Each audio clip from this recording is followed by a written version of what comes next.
Our first speaker really needs no introduction. The founder of cognitive hypnotherapy and the Quest Institute, prolific author, and if the world of hypnotherapy had a celebrity, he would probably be it. Sorry, Trevor.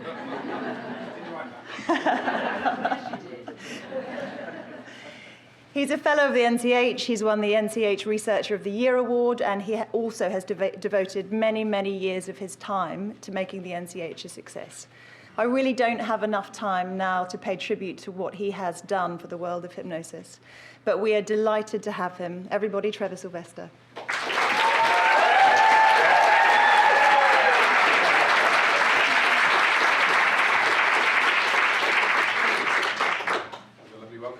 Really was a celebrity, I'd be with Philip Schofield on primetime television. What went right with that?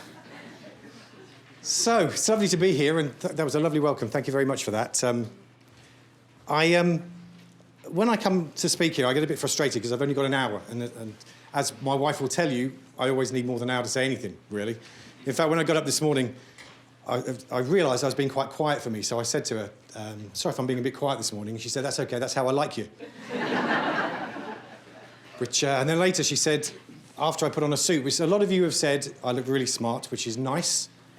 Except, you know how as hypnotherapists we know that things are based on our past? I hear my mum saying, you look smart, patting me on my head on the way to a christening. So for the rest of the day, if you could say I look hot, gorgeous, any combination of those other words, but avoid the word smart, that'd be really good for me. So, there's always a temptation when you're going to be in for a quick blast of trying to offer you something to come up with a wazzy trick or a new technique or something. And actually what I wanted to do was kind of simplify things instead and look at, when I look at the people I really admire as therapists, we have one here today, Brian Rowett, who I think is an absolute legend within hypnotherapy, one of my favourite people. Absolutely. Even for an Australian, he's just this wonderful guy. And what I notice in people like him is the simplicity with which they work. You don't see them visibly switching from technique to technique. There's something smoother going on underneath. And that's what I aspire to, and that's what I look to teach, to help people get to that point as well. And so that's really what I'm going to be talking about today. What is the undercover stuff that we're hiding, that we hide change in, really? Techniques are just ways that we hide what we're doing in, I think. So that's what I'm going to cover. And first of all, I'm going to set the scene first of a model of a way of thinking about the world. Now, I'm going to start off by saying nothing I'm going to tell you here at this moment is true, which makes it really handy for me, because if you say, I don't think that's right, I can say, no, that's okay, I don't believe it either. Gets rid of a lot of objections. It isn't true, but it's a useful model to work through. We all need one when we're negotiating our clients through their problems, through to their solutions. So I want to begin with us guys here in this room right now, and actually what's happening, because while it feels as if here and now is real, most of us will appreciate that it really isn't. It's limited by a number of factors.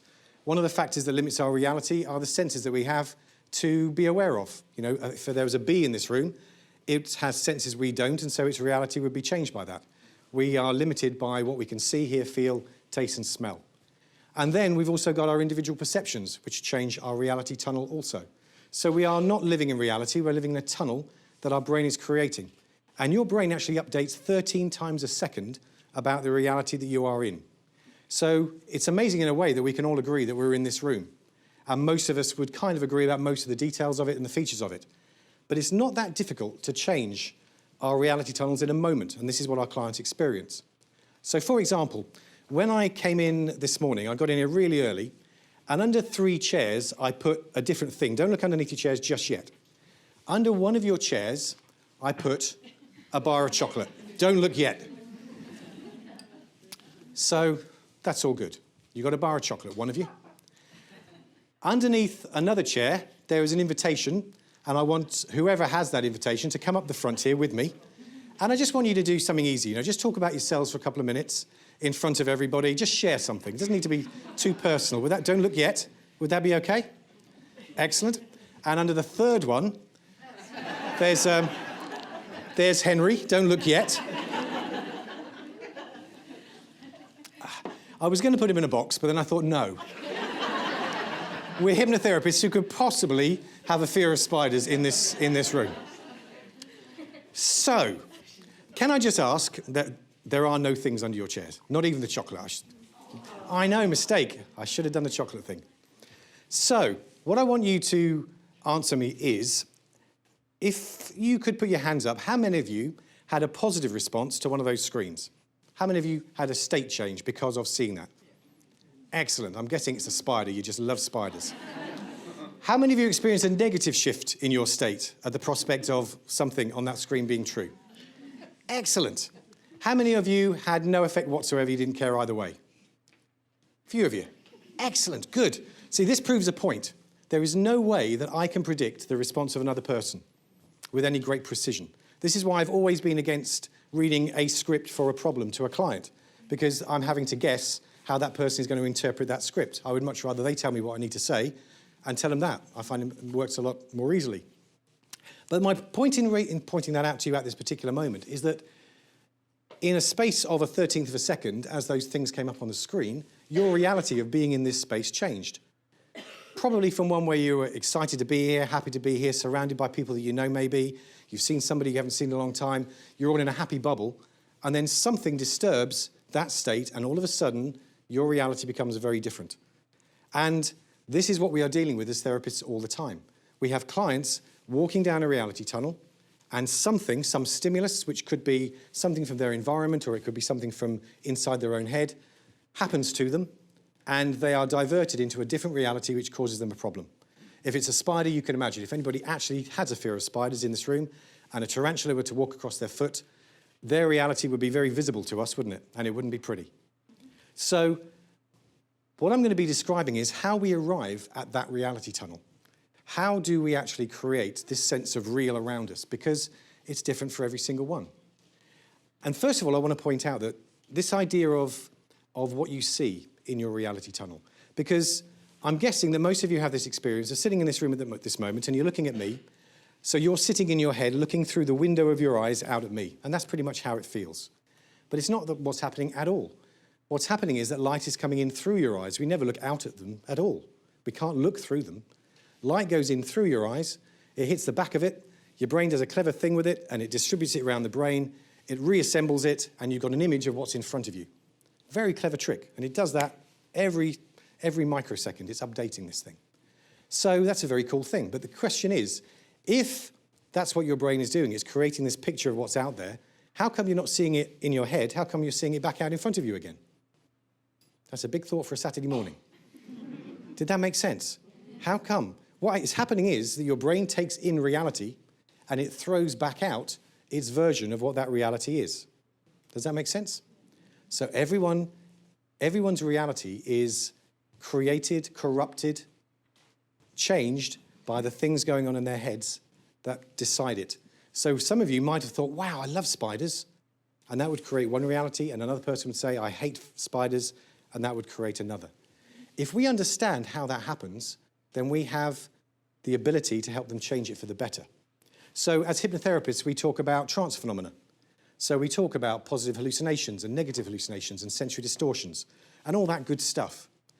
Now, we only talk about them as being trance phenomena because we are using them in a situation of hypnosis.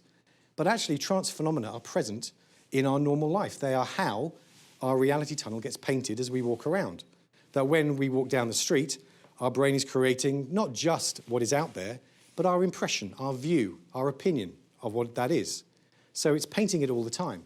So it's why you might see somebody walk into a pub and you're with a friend and you say, oh, right, I really love what they're wearing. And your friend says, really? I think that looks a real mess. It's how come I think I look really smart in a polo shirt and Beck says, you're not wearing that to the conference and makes me dress up in a suit. Then people hear that I look smart and I hear my mum in my head and it all goes wrong. So our reality is a dud. It isn't true. So our reality tunnels are painted by these trance phenomena. I'm not going to talk about those because we know about them. But we can deliberately harness them, not to create an illusion, but actually just to distort the reality that those phenomena are already acting on to create the version of the world already. So what I'm saying to you is all reality is an illusion. And it's really just whether you're living in an illusion you like or whether you're living in an illusion you don't. And if you don't like it, we have the ability to help people to change it. So why not? It means you get to your deathbed having lived a completely illusory fake life, but at least you've been happy. compared to the unhappy person on the deathbed sitting next to you going, oh, that was miserable, wasn't it? Why, if you're just making it up, make it up happy. That's my take on life. So, your brain is involved in a choice. How does it decide what it's making of the world moment to moment? And I invented a rubbish phrase, to be honest, memoragination. Couldn't think of anything better. It's based on the idea that our imagination and our memory are not two separate things. We think of them as such, but research has shown they're not. When we're imagining something, especially let's say we imagine something in a visual sense, your visual cortex is going off. When we are seeing something in front of us, our visual cortex is firing. The same part of the cortex fires for imagination as for memory, which is interesting. So it's all part of the same thing. They discovered people with Alzheimer's, when they begin to lose their sense of personal history, they also lose their ability to see into the future. We actually use our past to create our future out of. So this is the model of how I think things work. Again, I'm not saying this is true, it's just a useful idea. That every moment that we're in now, and that's getting updated 13 times a second, your brain is actually busy shuttling backwards and forwards from the present. In a way, your brain is saying, what's this like? What's this about? And it's looking for reference experiences back in your past to decide how is it going right now. And the reason it likes to do that is because it's going to then make an estimation of what's going to happen next. We all run on batteries. So over millions of years, when food wasn't that easy to come by, our brains became more and more efficient at coming up with mechanisms to guide our next action. Because if we do the wrong next action, we can either end up dead or we've just wasted energy and then we're going to die of starvation. So an awful lot of our brain capacity is actually involved in predicting the future. How do we do that? How do we know what's going to happen next? So those of you who were worried about coming up the front here, what I'm suggesting is that when you've got that lurch in your stomach or wherever you get that feeling of, oh my God, I'm going to have to stand in front of people and talk, you know, that scary thing in front of a bunch of lovely people, your brain says, what would that experience be like? And it goes back and it looks for a reference experience. It goes to look for a match. If you're scared of public speaking, it went to a match back in your past, probably where Mrs. Badcrumble got you to stand up in front of the class and do the 7 times table and you got it wrong and they all laughed at you and you felt miserable. And your brain said, well, that wasn't good. Let's keep out of that again. And it stored it as a significant emotional event, and it's been using it to predict your future appearances in front of people ever since. Because when it says, what's that going to be like, it throws the Mrs. Badcrumble memory out into the future. It sees you making a complete idiot of yourself all over again. Your brain drops adrenaline into your body to say, get ready to fight that, run away from it or freeze. And of course you go, oh, I'm feeling really nervous. Of course you're feeling really nervous. It's because you just created a negative outcome. Imagine instead if you went back to a great time when you stood up in front of a bunch of people, they laughed at your jokes, they really seemed to enjoy your presentation, and then you got off to rapturous applause, just like is going to happen to me at the end of this talk.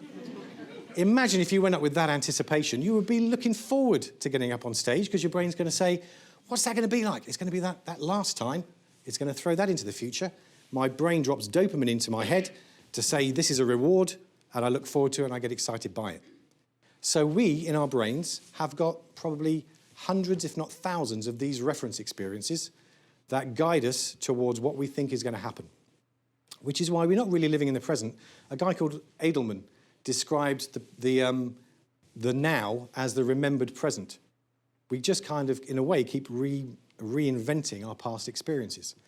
So now we have our clients come to see us, and they seem to be stuck in a loop where they just keep going through the same mistakes over and over again. Every time I see a dog, I get scared and run away. Why? Is it because they keep chasing after you and barking at you? No, they seem really friendly, but I still keep running away from them. How come your brain doesn't update? It's because it's not using the most recent. It's using the one that it's stuck with back from the past, because these early ones tend to freeze and don't get updated. Does that make sense? So that's how your reality tunnel gets updated, based on the pattern matches that are being made between this present now and things that have happened in the past.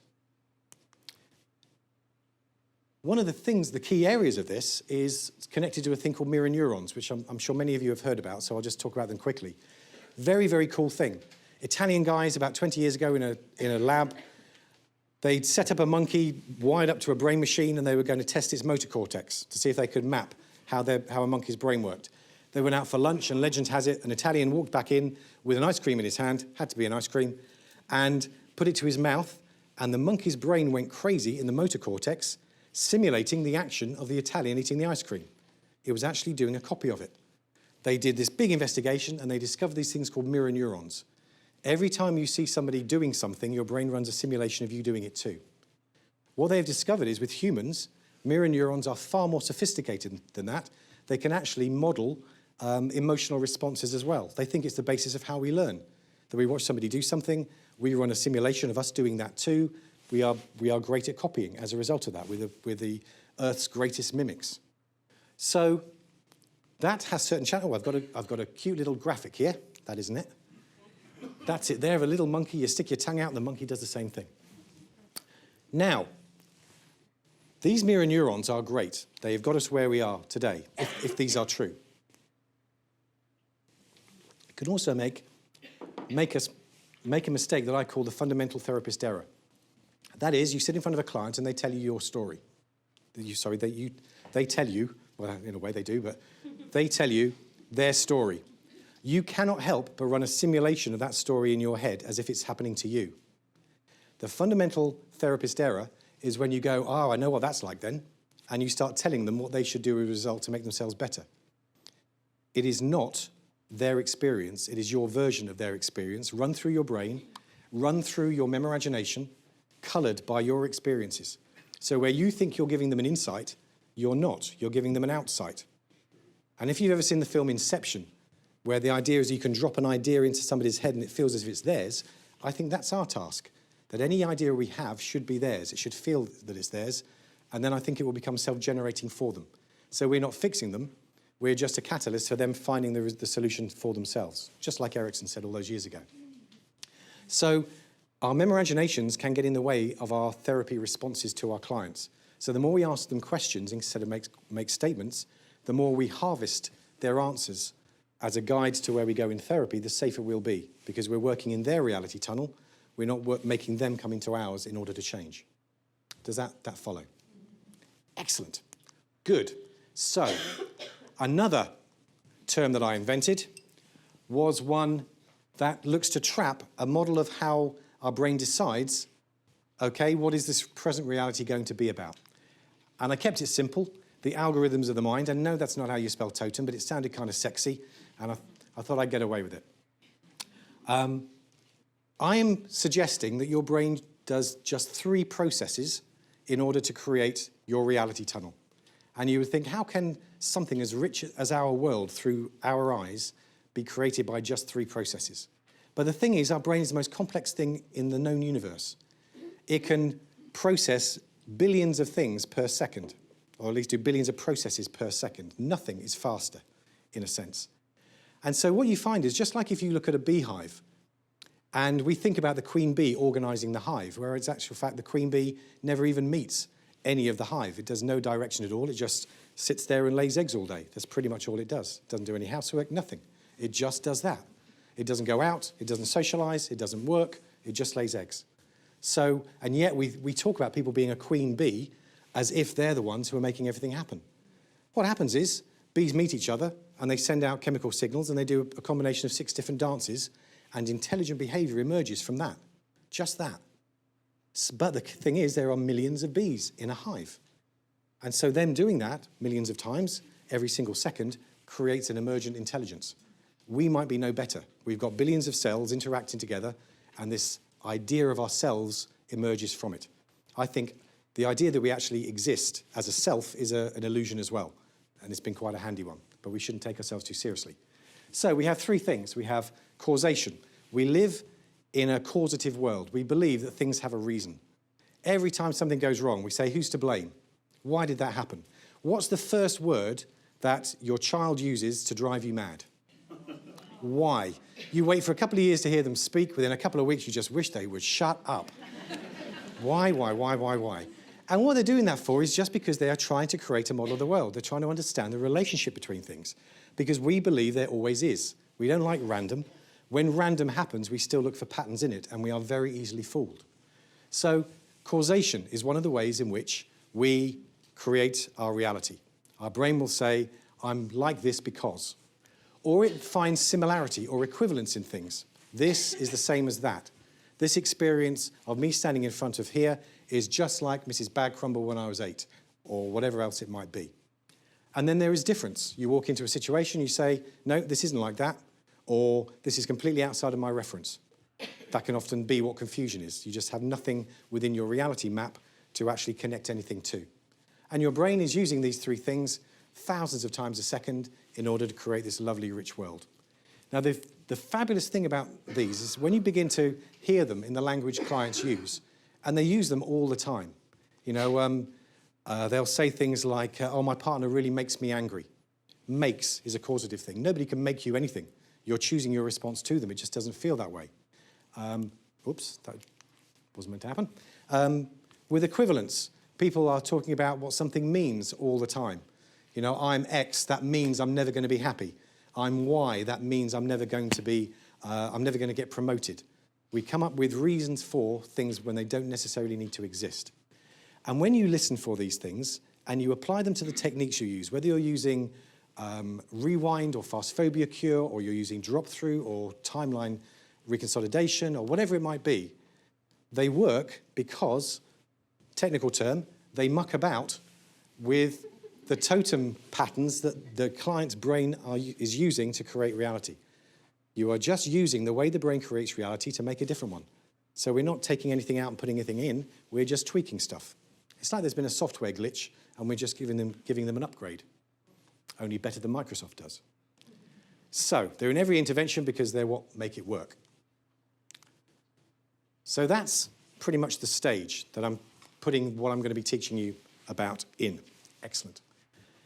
I mentioned the word because already, and because is an absolute magic word.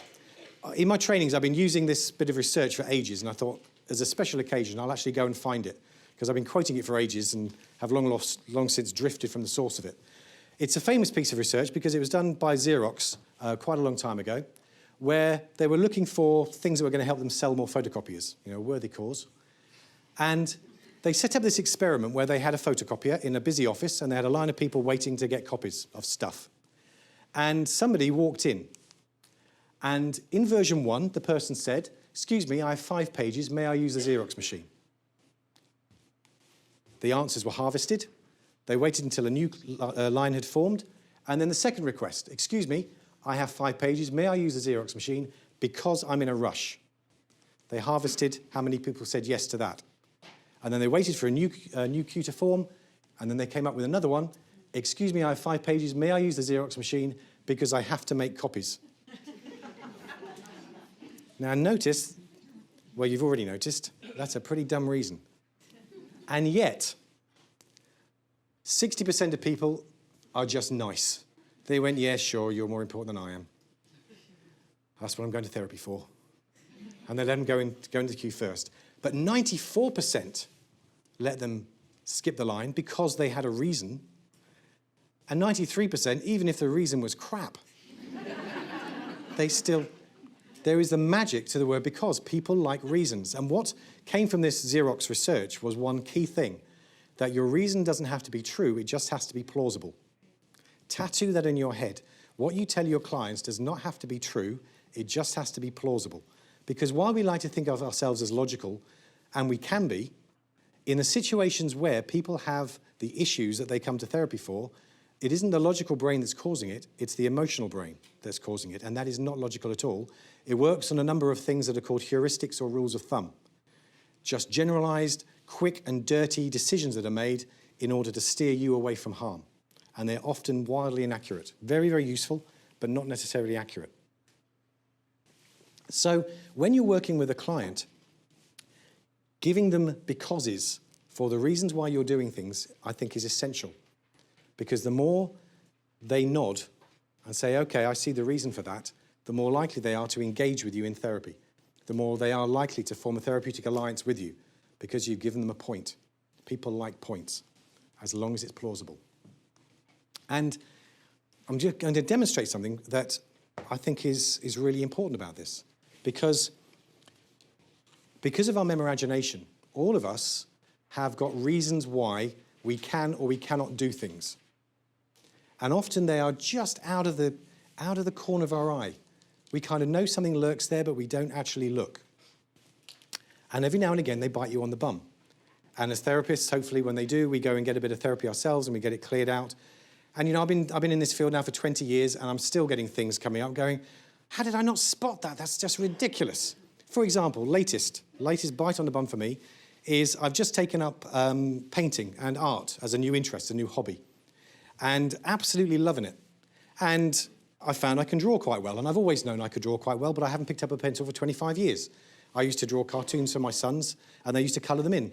When they stopped thinking that was cool, you know, when they were about 23, I put them down, didn't pick up the pencils again, and never really took it very seriously. Now I've got into it, and I'm absolutely bonkers about painting and all kinds of stuff. I've realised when I'm doing it, one of the things that put me off is the word copying. Because an awful lot of art, I realise now, most artists are painting from photographs, or even if you're painting from real life, you're still copying something in front of you, aren't you? Unless you're doing an abstract. And I realised I could hear my mum's voice when I was a kid saying, yes, but it's just copying. It's just copying. So I wasn't getting rewarded for it, so I thought, oh, well, if I'm not getting rewarded for it from my mum, it's not worth doing. So I put the pencils down. Isn't that ridiculous? And it's taken me till I'm 55 to realise my mum has diverted me from something I really loved. Of course, my mum didn't divert me. I allowed myself to accept that as a causal reason why I should avoid it. Does that make sense? All of us, at some point in time, get bitten by those kinds of things.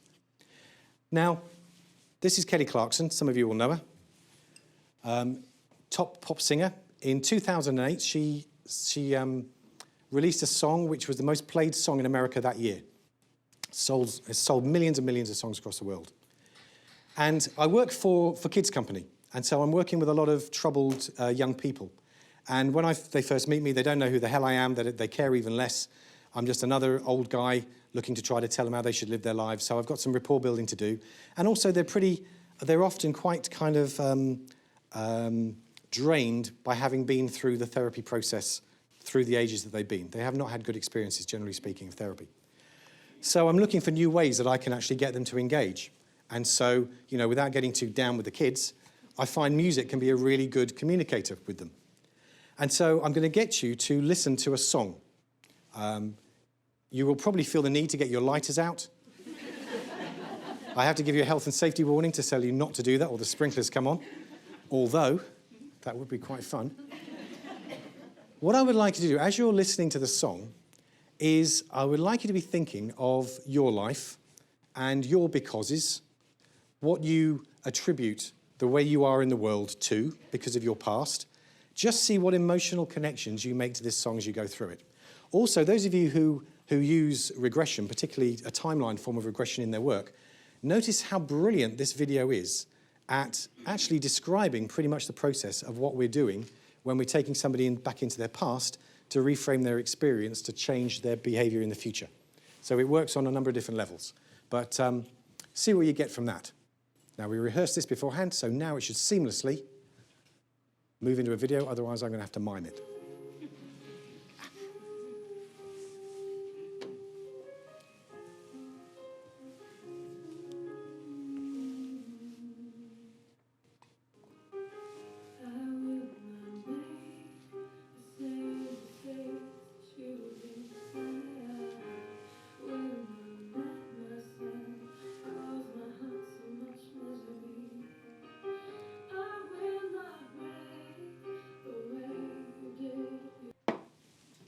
Thank you.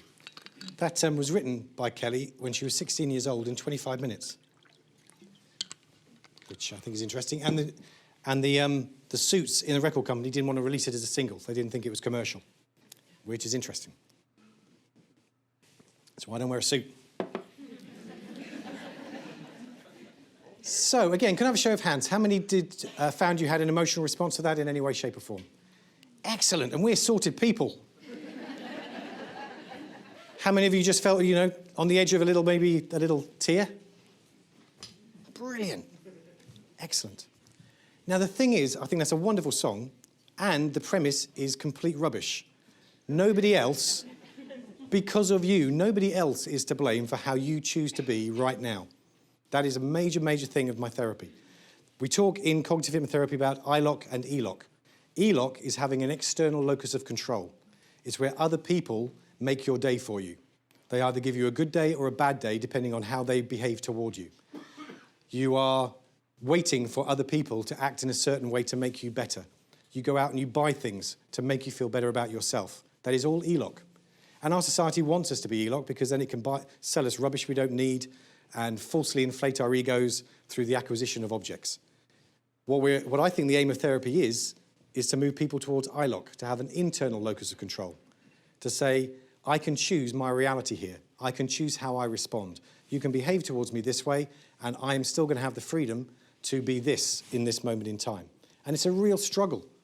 It is really a struggle to maintain that. And it's clearly been a struggle because the Stoics were teaching ILOC 4,000 years ago. And it gets reinvented every single generation. We just tilt the words. If you look at people like Eckhart Tolle, they're still talking about this as a way of being in the world. So there is no great new secret to find. The secrets have been known for ages. It's just getting people to bloom and live to them. That's the challenge. So the process of therapy for me is helping somebody move from ELOC, where they are a certain way because of stuff from their past, into a thing which says, I'm going to choose to make my past what it needs to be to live the rest of my life having the most fun I can have as a person. How can I have the most fun just being me? That's my general philosophy. So when I'm working with these young people in Kids Company, I get them to watch this.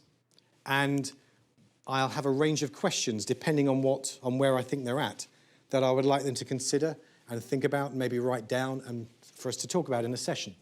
Something like, because of who, you're what, in the positive. Because of my English teachers, I had a great introduction to literature and a love of writing. And it really built my love and my desire to be an author and a writer. I can see that connection. I can say that is a positive because causal attribution. And then, of course, we get into the stuff of therapy. Because of you, you what? Because of what your mum did, because of what your dad did, because of what they didn't do, because of how your brother was, how they favoured your sister, blah, blah, blah, blah, blah. All of these causal connections that we drag through. Because of who you are, what can you do? I mean, at the level of identity, because of the kind of person you see yourself at, what are you able to do in this world? And because of who you are, what can't you do? Because of who you're not, what can't you do? And we just begin to drill down into all the limiting beliefs that we carry around. That I'm not good enough, I'm not lovable, I don't deserve, I'm not worthy. The golden 4 or 5 beliefs that we drag around with us that hold us back from living as we could do instead, a happier life. So you can find lots of different things within popular culture to put that across to your clients. That's just one example, but there are an awful lot of songs with because in it. So, moving along with what I spoke about earlier, where our brain isn't logical, well, our brain has a logical component, but most of our decisions aren't based on logic, they're both based on emotion. And now people in sales are spending millions and millions and millions on psychological research to find out how do people decide to buy something? How do you get them to yes? And I've been studying this stuff for a number of years now because really as therapists, that's what we do. Isn't it? We're trying to get people to say yes to something they currently think they can't. That's really all we're doing. We are selling them a yes that they don't think they're ready to buy. So what psychological mechanisms are involved in us making a purchasing decision to change our belief from I don't want that to I need that? And this guy, Robert Cialdini, has been the main guru of the science of influence. His book has sold, I think, at least 500,000 copies. And they discovered a number of things that he calls click-word responses. Other people, a guy called Giga Renza calls them gut responses. They're called heuristics. They're basically rules of thumb. One of the ones that I use most often in my word weaving, in my suggestion, is what is called a Polya pattern. And it's an inference. It's a plausible inference. The more that something happens, the more it will. Just that. You take that away. If you're not already incorporating that into your suggestions, begin to do so. Because we unconsciously attribute that to be true. The more we see England missing penalty kicks, the more we expect them to. The more they miss them, the more they expect to. Our mind just keeps on trundling along in that build of expectation. So imagine in your word weaving, if you were to put in some suggestions around, the more you begin to notice the smallest difference, the more you will begin to notice even more. Options opening to you, challenges, opportunities. The more you're Xing, the more you're Ying. It's a very, very simple little suggestion that you can put in. And if you've said, how will you know that you're better? How will you know what we're doing has worked? And they say X, Y, and Z. These things would be different. In that question, I've set up a causal relationship. If, as a result of what we're doing, you were to notice a difference that means this is working, what would you notice? That means if they go out and they notice any of those three things, it means that what we're doing is working. So you notice how I've used totem to actually set up a plausible inference that anything of that nature means that they are not wasting their money to come to see me. They are actually moving forward, and we are moving towards where they want to be. So they say, I would feel more relaxed on stage. So how easy would it be to put in your suggestions? The more you begin to notice a growing sense of ease when you're talking, the more you will find yourself looking forward to that being even more true the next time. Doesn't need to be true, just needs to be plausible. And it is. That's one of the kind of the bases of word weaving. So within the science of psychology, it's been taken on hugely. They've even given another fancy term, behavioral economics. The government are using behavioral economics for a lot of good things, believe it or not. A lot of bad things as well, but a lot of good things. One of the good things is they're looking at how they can use behavioral economics, click-word responses, to help with the obesity crisis. So they are just changing the way they are communicating information, using a number of these click-word responses to get people to buy into it. And in the time that I've got, I'm just going to go through a quick few. There's a book called Nudge, which is really useful for this stuff. There is actually a nudge unit within the Cabinet Office, which is influencing policy. And they are using an acronym called MindSpace, which detail what these click-word responses are. Another author has called them alpha strategies. We incorporate them within Quest. We teach them as means of both using them as marketing tools, but also as means of influencing our clients. And I've only got time to go through a few quickly. I just wanted to pique your interest and get you excited at how you might use them. Now, the first thing is, as a click-word response, is we like consistency. When we come to make a decision, we like to feel as if who I am today is the same person I was yesterday, which isn't necessarily true. So once we decide we're going to do something, we try to keep to that. We try to appear to be consistent. So when we're working with a client, we need their buy-in. We need to engage them. If they will commit to something, they are much more likely to go through with it. So how can we do that? I put these up because we are conned using this every single Christmas. Have you noticed that they say on the run-up to Christmas from about September, you start getting information about what's going to be the big presents this Christmas, what's going to be the most popular presents. And so when my kids were small, there was a Mutant Ninja Turtle blimp. And I walked up Oxford Street with them for hours trying to find this blooming blimp. Couldn't find it anywhere. Another year it's Cabbage Patch Dolls. Another year it's Xbox. Weird thing is, they never seem to be available. Isn't that weird? They know it's going to be the biggest seller, and yet they still sell out every single year. How weird. It's because they know that when your child says, oh, I really want Mutant Ninja Turtle blimp, Dad, and I go, OK, that's what you're going to get, son. I'm the kind of father who gets that for you, because that's what I do. I wear a suit. So then we go walking, we can't find one. So I say, oh, well, never mind. They'll probably have them in by February. Bit of a downer for Christmas Day, but never mind. Of course I'm not going to do that. I'm going to say, well, OK, I'll get it for you after Christmas. What would you like instead? So I buy double the presents. And the toy manufacturers do that to us every single year. So from today, you're just going to say to your kids instead, tough luck. I am not being manipulated by the multi-corporates into buying excessive presents. You're just going to have to do with that tangerine and a sock come Christmas morning. Or was that just my Christmas? So if you can get your client to make a stand, they will try to retain consistency. I'm going to give you some ideas on how you can do that as we go through. Oh, it's gone quiet on me. Right, next thing. If you get people to buy into something small, they're more likely then to commit to something larger. The weird thing is, if you go into a tailor's just looking for a tie, they get you to buy a tie, you're more likely to come out with a suit than the other way around. So people get, once they say yes to a small thing, they'll move along. So say we're working with weight loss. Don't get people to commit to losing all the weight they need to lose. Just get them to buy into the first couple of pounds.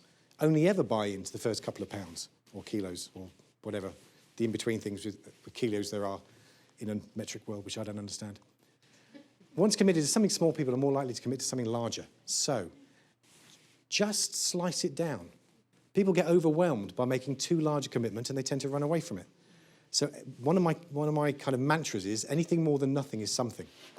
Anything more than nothing is success. So if somebody comes in and they say, oh, you know, I'm 5% better this week. Now you were hoping for 50% better or 100% better, of course. 5% is a flag. You wave it, because if you can make them that much better, then it presupposes that the door is open. How much further can you help them open it? So get them to just aim for the small win, and then we build it in with our suggestions to anticipate an even larger one.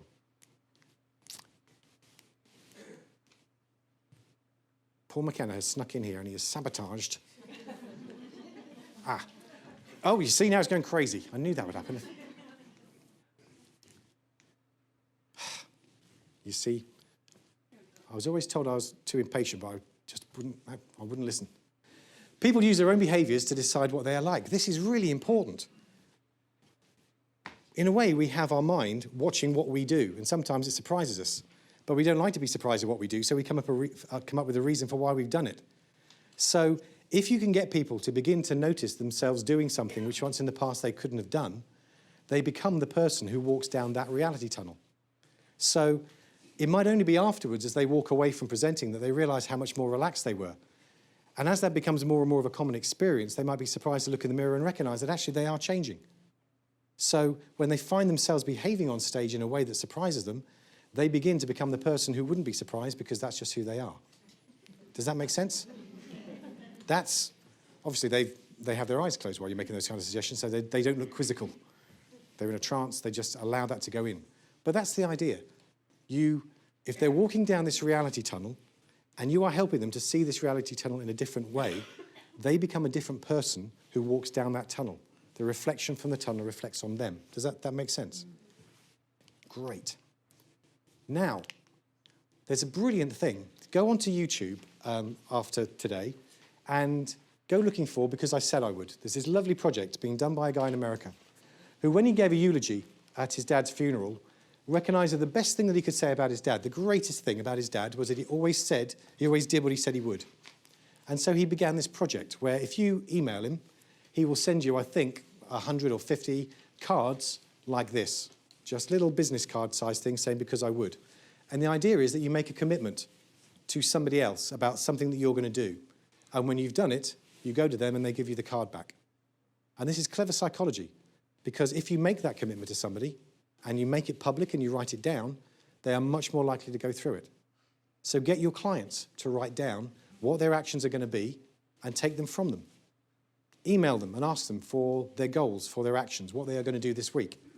They send them to you, give them these cards out, get them to write them down and hold them safe for them. Do this for yourself.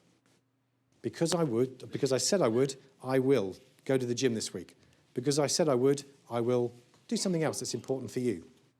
You'll find that if you write them down in this form with the because, people are much more likely to go through and actually support themselves because they want to retain this consistency with their identity.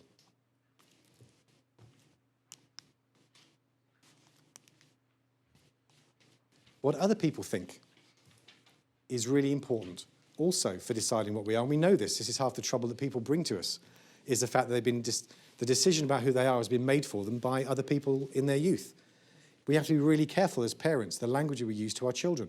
The more you are using the language of identity to describe a behaviour, the more often we say to a child, you're bad because you did this, the more they become bad in their own mind.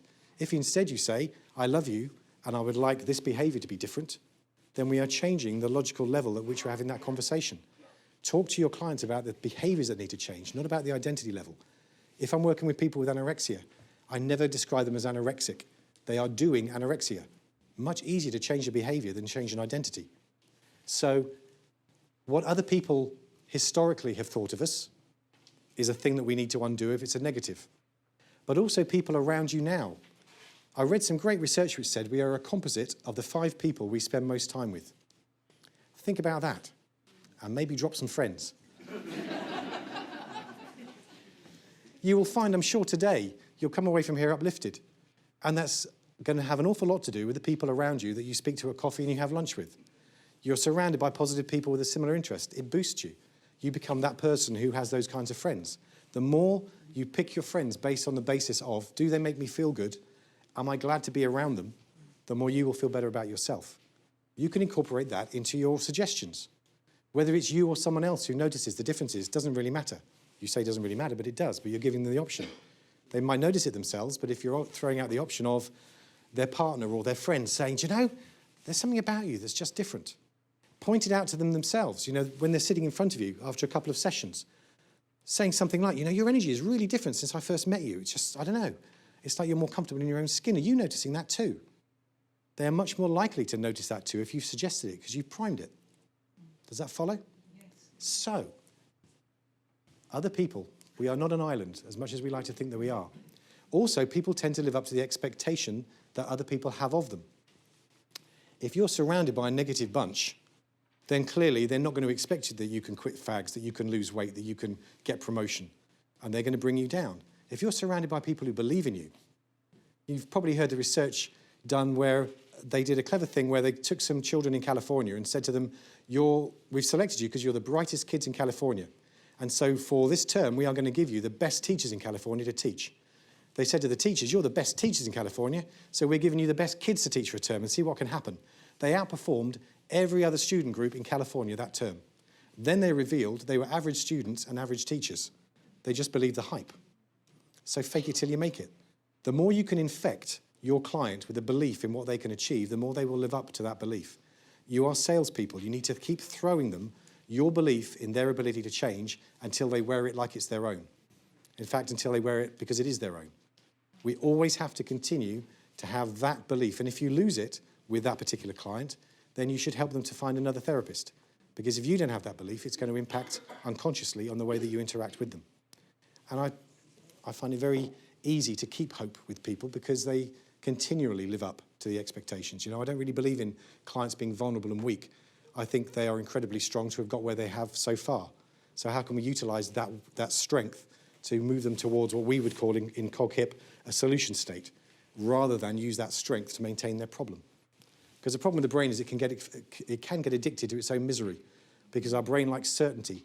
So it would, in a way, it would much rather continue you staying safe but miserable than unsafe being happy in an existence it's never experienced. So we have to wean our clients off of this addiction to sadness. Last thing, I think, once you've made a commitment, you become under pressure to remain it. The reason I put up MASH was just to remind me that this was discovered by the Chinese during the Korean War, when an awful lot of the work on brainwashing was developed, how they could turn American young men, into communists in a matter of weeks. And they didn't do it by beating or by torture or by anything else. They began by giving them extra rice if they would write down the thoughts of Chairman Mao on a piece of paper. Where's the harm? I don't believe a word of it, but I'm going to write it down. And I get a bit of extra rice. Brilliant. Then they got them into groups, and they got asked them to read them out. Where's the harm? I don't believe this stuff. I'm just going to read it out, and I get some extra rice. But because we're not logical people, when we attach ourselves to what we read out, we tend to begin to end up debating it and believing it. We attach ourselves to it. So within a short space of time, they're now having arguments within it where people find that they're actually defending the thing they wrote down. And within a couple of months, they're denouncing the American government as the running dogs of capitalism, and their mind has been changed. We are still doing that within therapy, but for a positive ethical reason. So, get your clients to make written commitments about what they're going to do. Actually, the physical act of writing something down. I even prefer writing down with real writing, not with a keyboard. There's something in the action, I think. Maybe it's just my generation. Actually, probably with teenagers, texting would be better. Get them to thumb it. So written commitments are stronger, and also if you make them in public, they're even stronger. So I'm not expecting them to lean out of my window and shout out to the public, I'm going to lose weight, or anything like that.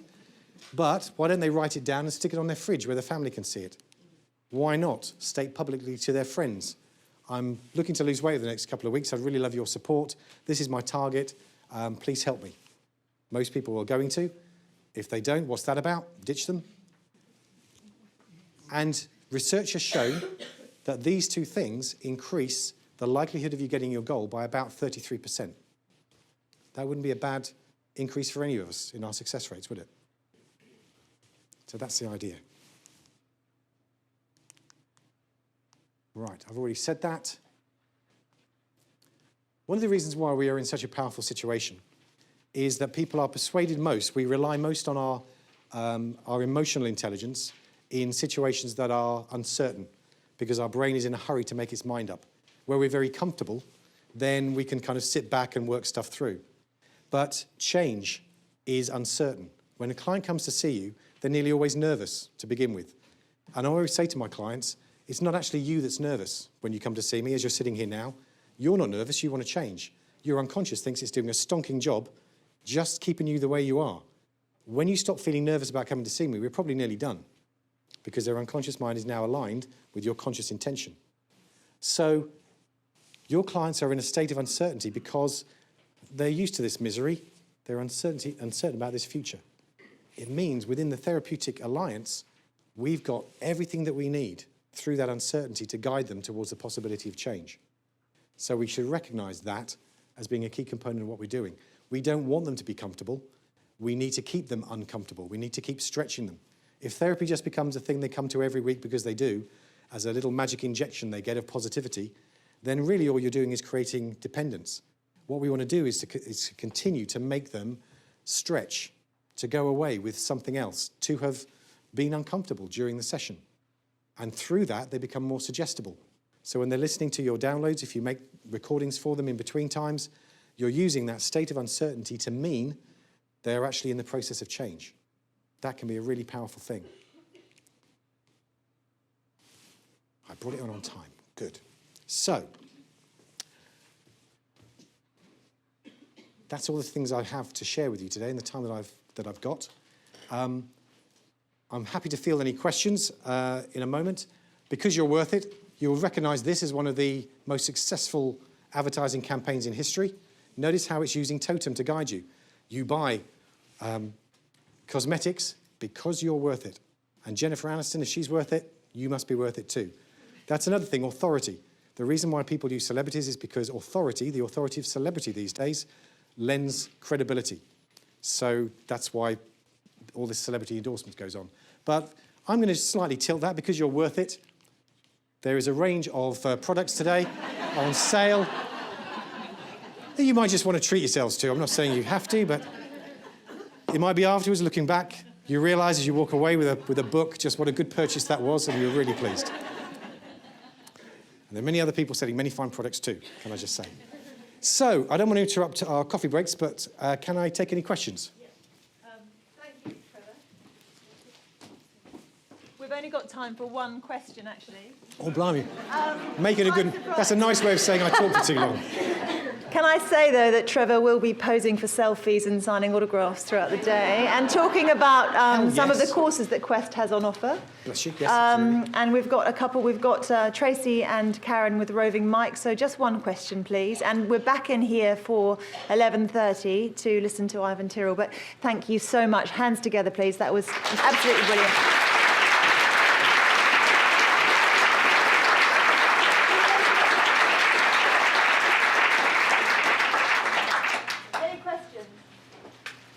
Look at that, perfect understanding.